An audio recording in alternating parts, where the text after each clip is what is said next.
What's good, everyone? Poogie here. Konnichiwa, Poogie des. Welcome to another episode of Space Signals. We've got a full transmission on this lovely but cold Friday.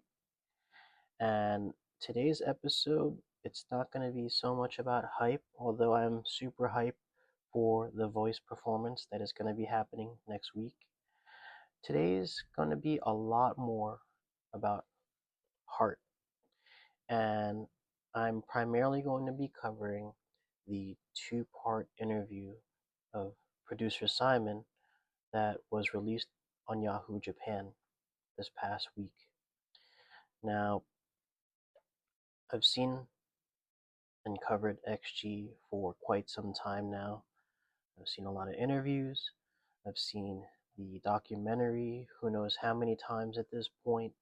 So, uh, you know, I have a fairly good idea of their philosophy, their principles, and their aim, their ambition. But even with knowing all of that, I have to say that this interview may be one of the best interviews that I've read. And the reason that it's connecting with me so much is because it puts into words a lot of what we've already felt as supporters of XG, as alphas, that connection. We talk about it often, we say it in our own ways, but it's more so just a feeling and an understanding. But in this interview, it really connected with me, and the questions really made it possible for Simon to communicate what we felt into his own words. And there's a lot of parallels in what he has experienced in creating XG to my own personal life experiences as a martial artist and martial arts instructor. So we're going to get into that. The author of these, well, the interviewer, I should say, is a Mr. Motohiko Tokuriki-san. So thank you so much for conducting these interviews. And what I'm going to be doing, it's a really long two-part interview. I wanted to pull the points from each of the two parts that really resonated with me and pretty much give my own insights or my own feedback and why they connected to me so much in my interpretation as well. So bear with me, folks. I really hope that you stick through this video and listen and provide your own input and feedback, because I do think that this is one of the most meaningful interviews that I've read, and it helps me strengthen my resolve as a supporter of XG. So without further ado, I'm going to get started. The first half of the interview, part one, I really feel like covers a lot of the philosophy of XG and how they came to be, and what they stand for in terms of their principles and origin story, so to speak. So I'm going to read the first excerpt here. Uh, Tokuriki-san, a Japanese girl group drawing 400,000 people worldwide just 3 years after debut, performing as the Sahara stage closer at Coachella in their fourth year, and filling 50,000 seats at Tokyo Dome. Honestly, no one but you could have predicted that. They're like Shohei Ohtani, a "this shouldn't be possible" type of existence. Simon, I had a clear idea of how to succeed, but executing it required opportunities. Back then, instead of trying to convince people to believe in me, I focused more on conveying my determination. I will make this happen. To create an overwhelming, never before seen artist group that could succeed globally, it was a confidential project that would take 5 years and considerable investment. I pushed forward with the kind of resolve where I thought, if I can accomplish this, I could die without regret. So, at that point, at its inception, at its idea, Simon already had that level of resolve to make things happen.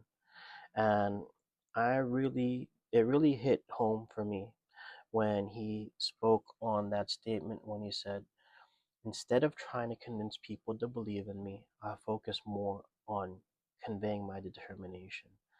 And the way it connected with me is I feel like this is another way of saying instead of talking about it, I'm going to show you through my actions and through my progress. So, Simon, if you've ever met him in real life, he is kind of a quiet individual, at least in the general public. He probably has like a louder, raucous side with his best friends and stuff, but in the general public eye, he does have more of a quiet demeanor. And I really feel like that is more of his true nature.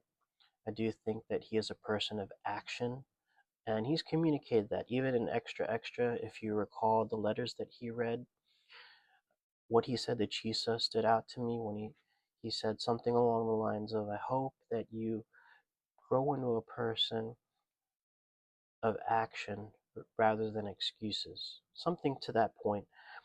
Basically, if you want to grow, if you want to progress, you've got to work on it and walk that path with your own two hands rather than talking about it and making excuses and shifting blame here and there.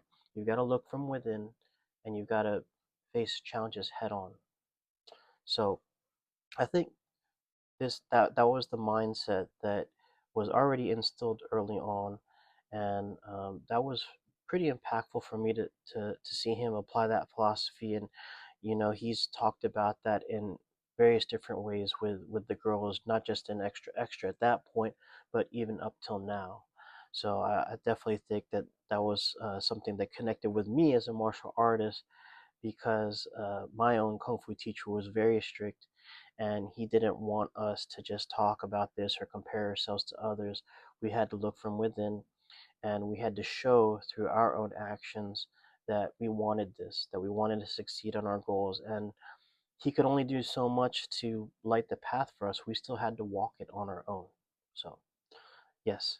So that's the first part of the interview. And again, this is a very long interview. Even with everything that I cover, there is a lot to dissect there and appreciate. So next, he talks about here's Tokuriki-san. Your effort and passion clearly reach people. Thank you for coming to Japan. You had seen the K-pop training system up close. Did you feel bringing it into the Galapagos-like Japanese industry would create a good reaction? Did you expect it to work? Simon: Actually, I didn't have any special expertise in running the K-pop system, and I didn't want to create a K-pop group. In fact, I even questioned why create artists using such a standardized system. My goal was simply create the ideal artists as I envisioned them in Japan. So that really stood out to me. Um, in Extra Extra, he does honor the K-pop idol system and shows respect for its success in the world. And even in this interview, he does show respect to the idol system as well. But based off of these words, it didn't look like he wanted to follow the exact path that K-pop idols are made. Even to this day, XG, when I see new reactors on YouTube react to them, they still prejudge them as a K-pop group. And um, more often than not, they usually still find a way to shoehorn K-pop into their label even after hearing something that was inherently more hip hop or more R&B at its core. So, uh, Simon's words here, uh, he, I feel like I interpreted that he did use the K-pop idol system as a vehicle, and it's a system that he respected, but he didn't necessarily want the product to be a K-pop group. And I think what he did was fuse his own identity within the, well, I should say his own identity and XG's identity within the K-pop system to create something different. So I think, you know, there's definitely idol industry DNA in the foundation, but because they wanted to create something so unique and do their own little tweaks here and there and put their own personality and core, and we're going to get to that a lot in this interview, the concept or the principle of core.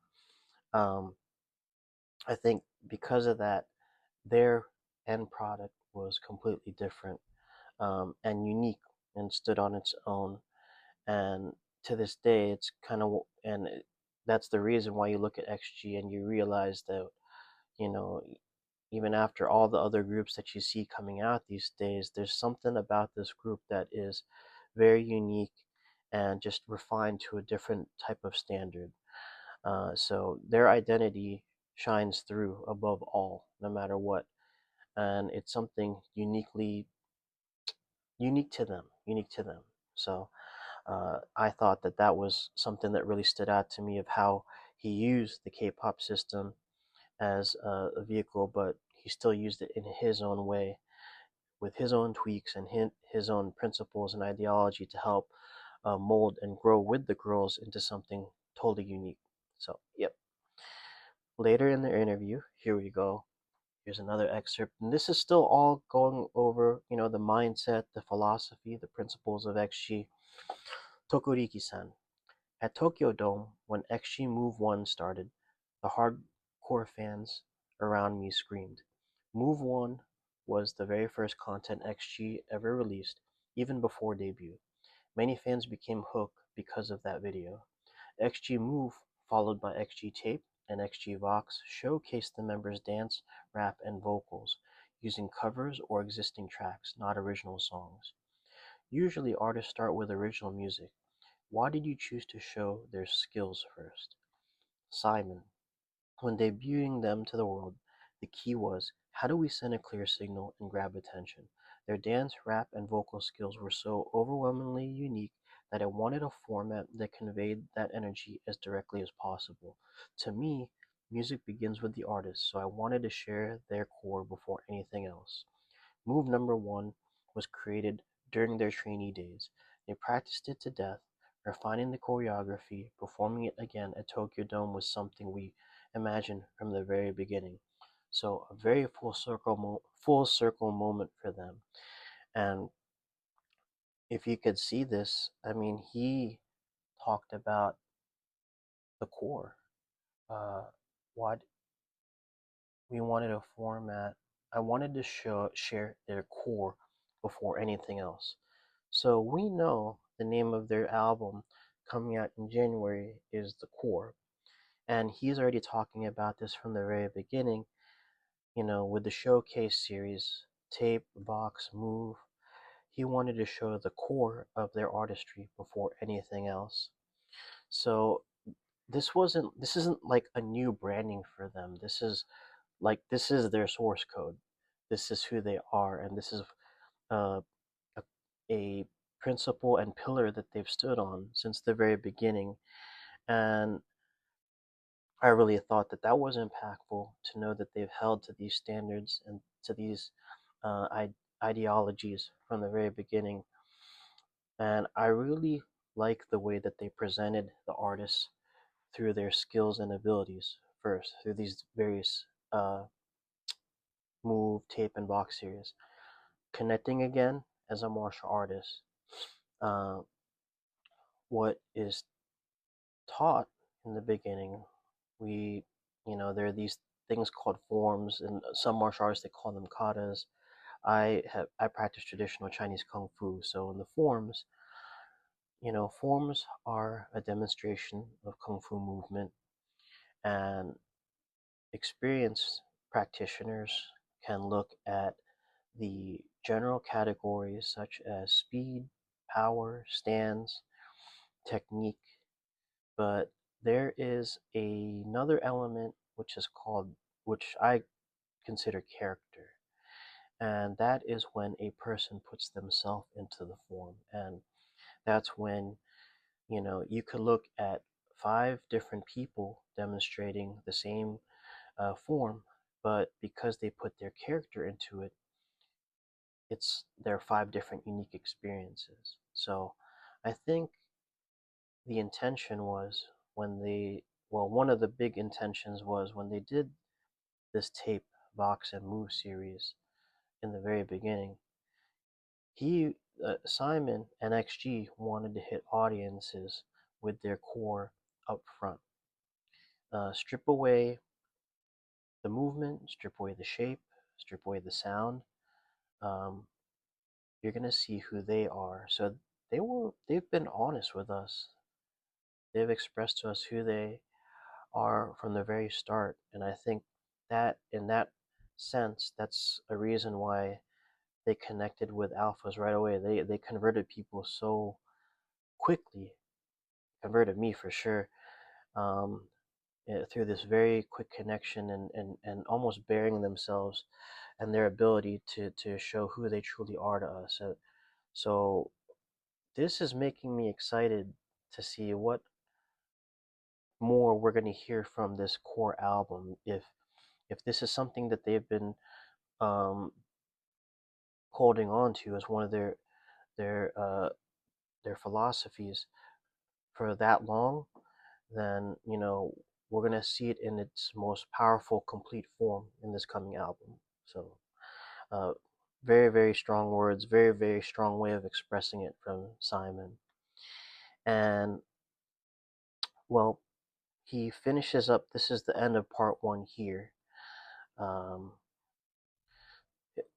he cites Simon is citing about that song at the very beginning of every world tour, where you see the Earth spinning, and you, as the tour progressed, you could kind of see the checkpoints along the where where XG performed across the map, but they have that song playing, Time to Say Goodbye plays, and the Earth rotates. So this is Simon speaking.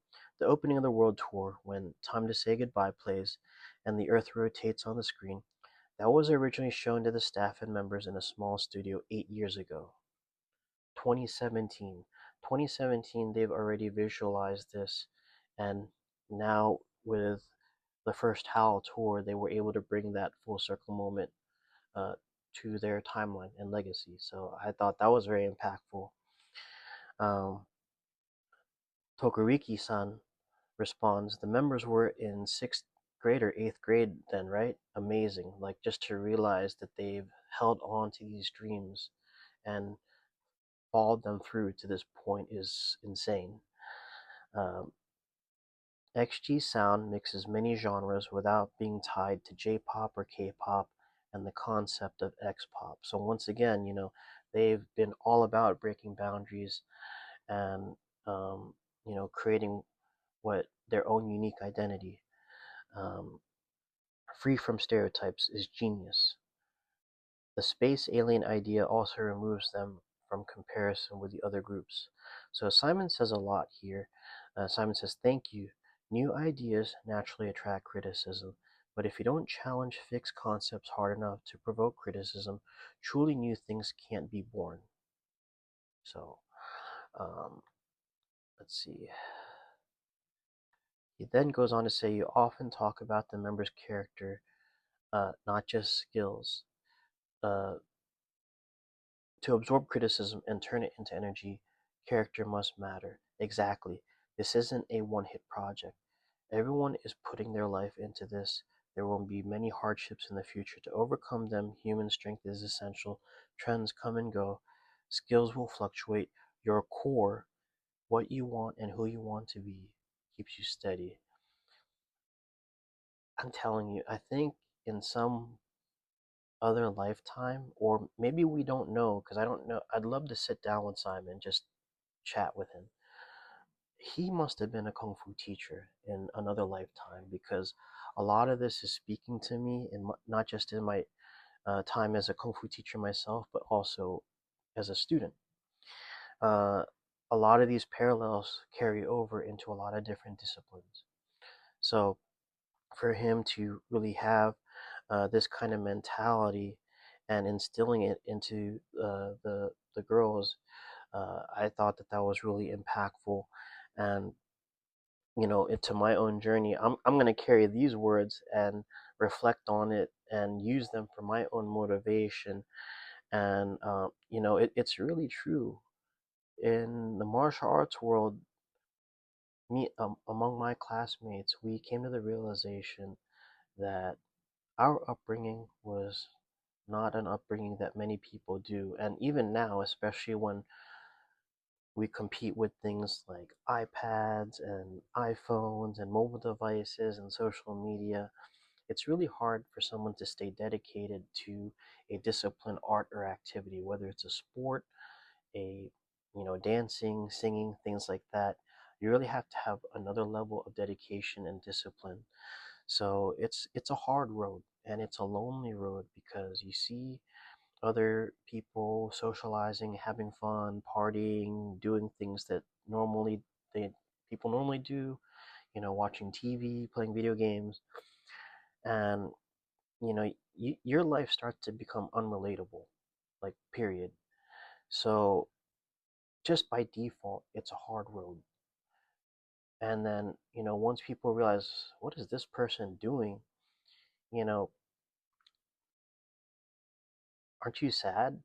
Aren't you lonely? But, a lot of people can't relate, especially when you have so much passion for a goal or dream. And, Simon, even you could see in the Extra Extra documentary, he communicated it's an unending cycle of loneliness and sadness. Um, but it comes with the territory, and it's a road less traveled because if you can stick with it and stay dedicated and not lose focus of your vision, the fruits of their labor, will be of the utmost high. You're going to be able to achieve a level of skill that no one has seen before. You're going to be able to demonstrate that skill and create beautiful music, beautiful art, beautiful visuals that can't be replicated. And above all, um, and what makes things unique, they they show themselves. They communicate to the world, uh, not just beyond, not just we're a global group, we're a girl group. Beyond any of that, we are XG. This is who we are. We're we're a unique global group, and this is our work, and we want to share this with the world. And hopefully, this is bringing some measure of value to people that we don't even know. And we hope that this is helping people to feel their heartbeat again and feel their brain working again and be an inspiration or source of positivity in their life. So, you know, all of this all together is really hitting me as I talk through it. And I really think that that is why XG is just different. You know, watching their development during the Extra Extra documentary, I thought in my head, you know what? If they were ever students in martial arts, uh, it would be so amazing and interesting to guide them through their journey uh, and through their youth and witnessing their success. And, you know, we're seeing that. We are seeing that actually as supporters of them. But if I were to help and be part of that effort directly, I think it would be amazing to know that in some way that I would uh, be able to contribute to guiding them. And I thought about that when I hear Simon's words like this. I mean, it's like I know that he's an artist and a producer, but I'm reading this and it's like he could have been a martial artist. So I feel like I'm looking at like someone that could have definitely been my friend and peer in my own personal journey. So yeah, that closes out part one of the interview. And part two of the interview really, uh, Simon touches upon a lot of the things that he's had to deal with as a leader for XG. And again, this is really touching on a lot of my own personal journey. And it, I don't know, I kind of got emotional thinking about some of the things that they've had to deal with. So I'm going to read about it here. The very first part is kind of a long excerpt, so bear with me. Was it difficult to push a Japan-born group into the global market, especially because it had never been done at this scale? Simon, extremely difficult, but I expected that. The harder the path, the more it proves you're creating something new. People said things like, "Why are you doing this in Japan? Why English? No one's done this before. It won't work." But if you only follow paths that already exist, you'll never surpass what already exists. Sometimes the criticism motivated me more than the encouragement. Whenever we hit a wall, I reminded myself, if it's hard, it means we're doing something right. I've said something similar to those lines in the martial arts world as a teacher. I've said, if it was easy, everyone would be doing it. And if it's a challenge to do, that means it's worth doing. So, you know, everything that he said in that excerpt really resonated to me as a martial artist, but this should be, you know, absorbed and followed and included for people as life wisdom. You know, it is wisdom. A lot of this stuff is usually earned and not taught through life experiences.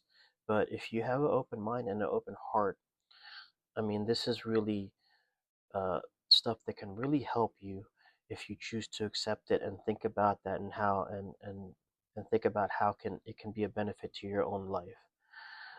So once again, you know, he touches upon the challenges of uh, and walking the road less traveled. And if you really want to create something that is meaningful, you've got to you've got to innovate. You've got to challenge the norms, challenge the traditions, break boundaries, break traditions, not be boxed in by normal conventions. So, once again, he's speaking on all of this, and we've known from the beginning, you know, they're a new breed breaking boundaries, so they're not going to be held to any one standard. This is just their world. They're going to keep building it. So, um, you know, well, with the next part, uh, this part really hit home for me. Um, there's, I'm trying to think about why it's hitting me so hard, but I mean, once you hear it, you'll understand. Tokuriki-san, what do you think about the members now? Watching them grow and show such professionalism, how does that feel? Simon, I'm proud, of course, but more than that, I feel a sense of awe sometimes. They carry pressure that even adults struggle with. They perform with expectations from all over the world on their shoulders. They do it while still so young. Their strength comes from the years they spent building their foundation. But I also remind myself constantly their happiness matters more than success. If they lose their joy, there's no point. That's why I try to protect the environment around them so they can keep dreaming boldly without breaking. I mean, do I even have to say anything there? Uh, just that one line is all you really need to read and understand and think about. Their happiness matters more than success. If they lose their joy, there's no point. You got to be happy with what you do in life.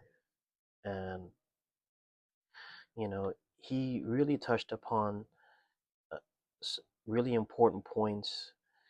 If if any of the alphas or anyone on this channel is in a place where you have a platform to guide someone in any discipline, you know, alphas are so talented. We have artists, musicians, so you know, you could be guiding a lot of people in your own discipline, and this is probably resonating with you as well. So, you know, when he talks about this, I love this. There's a this is unique to his leadership because there are leaders out there that totally do not think this way. Without being said, because I don't think too much about this often, but there are leaders out there in the world that are very ends justify the means in their ideology. And when I say it like that, it means that they will do things so ruthlessly without compassion or empathy, that they don't care who gets hurt, they don't care how much is damaged, as long as the end result meets their goal. But this should be a backwards way of thinking, but truly this should be a way that all leaders should think. You know, for Simon to be aware of how much they've carried, and they're still young, they're still starting their journey. Um, he recognized things like burnout. Things can happen, You, I've been there before. You go through it. It's a cycle. If you could be on a high and then make some progress, but if you really lack the joy or happiness in the things, you can burn out easily. So even if you're talented, you could be good at some. I know a lot of people, and myself included, you'll be chosen to do something that you're really good at, but you don't like doing it. Like, it's crazy. I'm sure that people can relate with that. It's like, hey, I do this job. I'm paid to do a certain job, but if you ask me, I'd rather not be doing something else because I'm not really happy here. So, that's a relatable statement. But Simon knows that it's very important to nurture and protect happiness and to watch out for things like burnout and to shield them from criticism. Um, Honestly, he's a person that has the heartbeat, and all those things that really make things strong and stand out, like discipline and talent. I feel like a lot of that doesn't even matter if your humanity starts to fade and that heart starts to fade. So for him to recognize that and hold on to it and protect it, here's the reality. Okay. Well, before I start dragging further, I think it connects later on to what he speaks on here. So, doubling down, okay, Tokuriki-san. Fans often talk about XG's camaraderie or sisterhood. Even in documentaries, you could feel their unity. Is that something you consciously cultivated? Yes, completely intentional. Talent alone isn't enough. A group is fragile without strong relationships. If the members don't trust each other deeply, the project will collapse the moment things get difficult. So from the trainee days, I emphasized communication, empathy, and honesty. They learn to celebrate each member's strengths, support each other's weaknesses, speak openly even about hard things, grow together instead of competing destructively. XG's bond is the most powerful asset. It's something no other group can replicate. Whew. Okay, that this is reading it again. I know I read it time and again, but reading it again, it still hits me. I know this firsthand. I've had my own camaraderie, my own group of people that grew up with me in Kung Fu. But because we didn't have the strongest of relationships, because things like ego got in the way, um, mistrust, a lack of transparency, uh, relationships were tested and things kind of fell through. So, uh, to that regard, that was many years ago, and I'm in a better place now, and the important people in that part of my life are still there. So we are continuing to grow together and lift each other up. So I think that it's really important that Simon led this way and created these unbreakable bonds, and to know that they've had this mindset from the very beginning. I was going to say this before. Let me see if the next one still kind of connects this. Yeah. Okay. So here we go. Tokoriki-san, you receive both strong praise and strong criticism.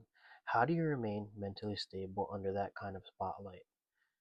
Simon, when you try to create something new, you can't avoid criticism. If you're afraid of it, you'll never innovate. I always tell the members, don't chase praise and don't fear criticism. Both are temporary. Neither defines your value. What defines you is your core, your intention, your purpose, the path you believe in. As long as we stay true to that, we won't lose our way. This is why, from the very beginning, even from Tippy Toes days, XG, they were conditioned differently. And again, this is a lot of this is from firsthand life experience. This is stuff that if you read it in a book, it's not going to connect mentally and emotionally. This is something that you really have to earn and have it be instilled in your character. So um, I think that them holding on to these this resolve and this strength, it was built off of having to deal with these challenges from the very beginning. Um, you know, it's it's a fine line between lifting people up but still keeping them humble, and then really, when it comes to the criticism, not letting any of that noise get to you at all. So they are so high above. They've been high above even around trainee days, I want to say. So none of this stuff that I personally see on social media, XG is like, they could care less, period. Literally, they could care less. Like, they don't care about any of that noise because honestly, their life is something that more than 90% of social media can't even relate to. So, a large part of social media. So, yeah, this was a really impactful interview for me. I'd love to say more, and I could say more, but I'll just say it like this. I truly feel like Simon is someone that I could definitely learn from, share stories with, and just gain wisdom from and talk. Um, sometimes talk in a learning capacity, but also talk in a way that, I could sincerely be his friend or peer, for sure, at least a peer. He's someone I truly respect as a leader, as a teacher, as a mentor. And I'm going to continue to really read this interview again, reflect on it, on my own experiences as a martial artist. And I hope that you all have a chance to read the interview.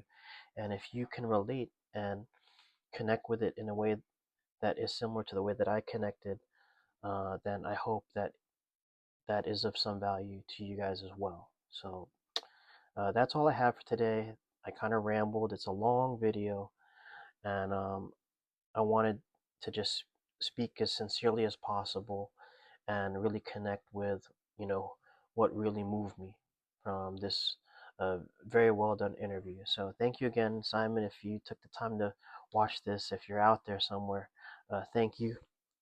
And, one day we'll meet again, and I'd like to say thank you in person again. And until then, The Voice is just a few days away. Harvey's birthday's next week. Um, Take care, have a blessed weekend, and until the next transmission,